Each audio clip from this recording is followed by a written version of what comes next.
Sebanyak 79,000 dos vaksin Pfizer-BioNTech telah digunakan di Sabah setakat hari ini. Itu antara paparan berita dari negeri di bawah bayu. Kita langsung dari Kota Kinabalu bersama Anisia Daulus.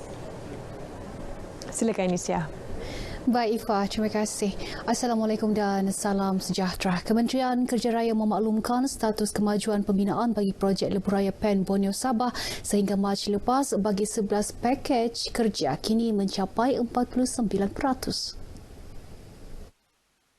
Menterinya Datuk Seri Fadila Yusof berkata bagi menambah baik kaedah konvensional sedia ada, pelantikan projek management konsultan, independent consultant engineer dan perunding sistem teknologi maklumat akan turut dimuktamadkan dalam masa terdekat bagi memastikan kelancaran pelaksanaan projek PAN Borneo Sabah. Salah satu bidang tugas PMC untuk melihat keseluruhan aspek pelaksanaan projek PAN Borneo bersama-sama dengan JKR dari segi merancang, pemantauan, melihat dari segi sudut keselamatan dan keselesaan pengguna supaya ianya dapat mengurangkan risiko berlakunya kemalangan. Dan pada masa yang sama maintenance kepada jalan. Beliau menyatakan demikian dalam sidang media selepas meninjau perkembangan projek PAN Borneo Bongawan Papar di Papar. Datuk Seri Fadila turut memaklumkan kementerian juga komited menyediakan kemudahan infrastruktur jalan raya efisien melalui pelaksanaan 3 pakej kerja baharu dan 1 pakej kerja melibatkan laluan dari Tawau ke Semporna yang kini dalam proses tender. Selain itu, 1 lagi pakej kerja baharu melibatkan laluan dari Serosop ke Pituru membabitkan kos sebanyak RM513 juta telah diluluskan dalam rancangan Malaysia ke-12 RMK-12 dan dijangka mula dilaksana pada suku ketiga 2021. Projek PAN Borneo Sabah yang sepatutnya siap pada Jun 2022 mengalami sedikit kelewatan disebabkan isu proses pengambil alihan balik tanah dan halangan di tapak pembinaan, pelaksanaan Perintah Kawalan Pergerakan PKP serta isu tempoh transisi atau pertukaran kaedah pelaksanaan projek daripada rakan pelaksana projek PDP kepada kontrak konvensional. Sabah terus memberi komitmen dalam usaha pemuliharaan ekosistem hutan dan semula jadi. Ia diterjemahkan Rusi Hala 7 Sabah Maju Jaya yang turut merangkumi konsep kelestarian hijau. Ke arah itu, kegiatan berdasarkan konsep pengurusan hutan bukan untuk pengeluaran kayu kayan semata-mata perlu diperhebat dalam usaha menghasilkan pendapatan baharu dari hutan. Ketua Menteri Datuk Seri Panglima Haji Jinor menyatakan aktiviti tersebut merangkumi ekopelancongan, pembayaran perkhidmatan ekosistem, bakau dan perikanan, urus niaga karbon, hasil bukan kayu termasuk industri herba dan farmasi. Hutan bukan lagi hanya untuk penghasilan kayu balak semata-mata, tetapi lebih daripada itu. Lebih banyak peluang ekonomi berteraskan kelestarian hijau yang boleh dijana dengan melindungi dan memelihara hutan asli kita. Beliau berucap melancarkan Hari Hutan Antarabangsa peringkat negeri di Hutan Simpan Hazanah Sandakan.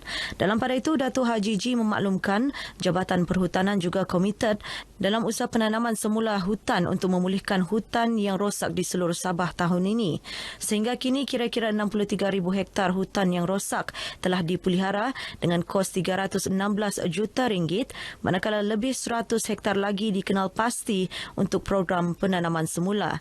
Sementara itu, sebanyak RM26.6 juta juga akan disalurkan untuk program pengurusan dan penanaman semula hutan di beberapa hutan simpan dalam RMK-12.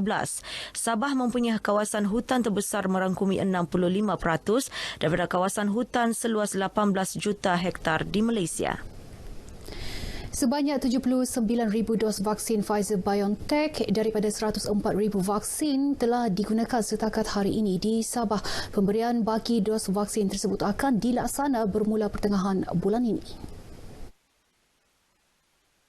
Menurut Pengarah Kesihatan Sabah, Datuk Dr. Christina Rundi, proses vaksinasi fasa pertama bagi golongan barisan hadapan telah pun selesai dan akan diteruskan kepada fasa kedua melibatkan golongan berisiko tinggi dan warga emas selepas penilaian kesihatan dilakukan.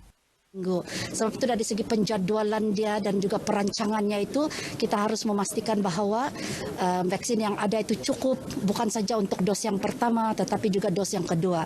Sebab alatan ataupun tempoh masa di antara dos 1 dan dos 2 itu sudah ditentukan antara 21 hingga 28 hari. Beliau berkata demikian kepada media selepas merasmikan program sambutan Bulan Pemakanan Malaysia di Kota Kinabalu. Datuk Christina turut memberitahu hari ini Sabah akan menerima 12,000 dos vaksin lagi yang merupakan pengantaran kali ke-7 ke Sabah. Masjid Ar-Rahman daerah Ranau yang baharu dengan kapasiti 2,000 jemaah dijangka siap sepenuhnya Ogos depan. Projek pembinaan Masjid daerah Ranau tertangguh disebabkan berlaku masalah teknikal pelaksanaan Perintah Kawalan Pergerakan PKP serta mengambil kira reka bentuk masjid berkenaan yang bersesuaian dengan risiko bencana yang berlaku di Ranau. Menteri Tugas-Tugas Khas Datuk Muhammad Arifin Muhammad Arif mahu wakil rakyat kawasan tersebut memberi perhatian hal berkenaan agar masjid tersebut segera disiapkan. Masjid ini di bawah pemantauan JKR diselaras bersama dengan Jahin. InsyaAllah kita akan mengambil borat hal ini supaya masjid ini segera disiapkan karena kita tidak mahu ia akan tertangguh begitu lama dan mudah-mudahan dapat kita siapkan pada menjelang Ogos nanti. Datuk Arifin menyatakan demikian kepada RTM selepas meninjau projek berkenaan di Ranau. Kontraktor yang dilantik juga memberi komitmen menyiapkan segera projek tersebut demi manfaat umat Islam.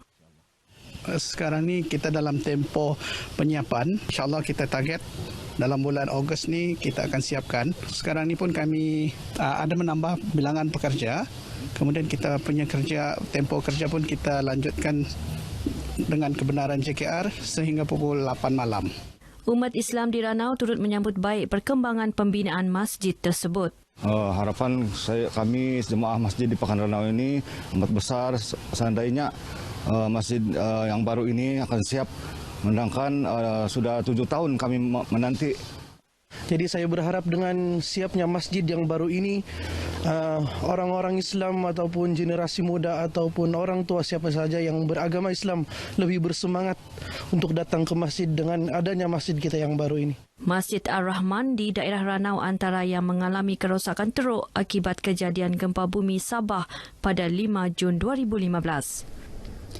Baik, sekian paparan berita dari Sabah petang ini. Untuk berita seterusnya kita kembali ke Angkasa Puri bersama Ifah. Silakan Ifah.